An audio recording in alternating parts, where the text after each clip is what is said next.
ভারতের রাজনৈতিক অঙ্গনে আবারও তোলপাড়।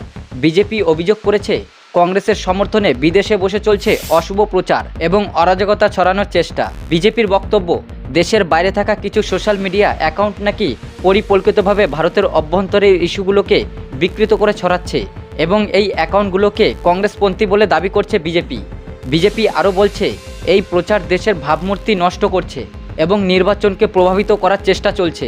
তারা প্রশ্ন তুলেছে, এটা কেবল সমালোচনা নয়, এটা সংগঠিত প্রচারণা। অন্যদিকে কংগ্রেস বলছে এটা স্পষ্টভাবে রাজনৈতিক নাটক। অপোজিশনের বক্তব্য, কেউ যখন সরকারের বিরুদ্ধে কথা বলে তখনই তাকে ষড়যন্ত্রকারী বলা হয়। এই বিতর্ক ইতিমধ্যে সোশ্যাল মিডিয়ায় আগুনের মতো ছড়িয়ে পড়েছে। মানুষের প্রশ্ন, এসব অ্যাকাউন্ট সত্যিই বিদেশে পরিচালিত নাকি এটা আরেকটি রাজনৈতিক পাল্টা হামলা? সত্যিই কি ঘটছে? এটা কি বিদেশি প্রভাব নাকি রাজনৈতিক কৌশল? উত্তর যাই হোক, ভারতের রাজনৈতিক উত্তাপ এক ধাপ আরও বেড়ে গেল। সাবস্ক্রাইব করুন পরবর্তী ভিডিও পেতে।